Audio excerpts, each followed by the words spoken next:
For today's vlog, tripping muna tayo guys. 300 square meter, 2,500 per square meter. Barangay San Isidro, San Jose del Monte, Bulacan. So guys, ito yung right of way nya.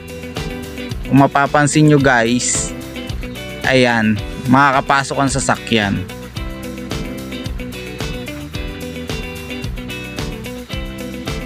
Yung property guys, meron na tong mga tanim. May mga saging, kamote,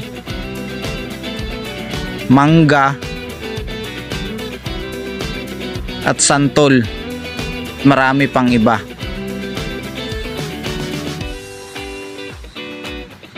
Punta muna tayo sa bahay ng may-ari.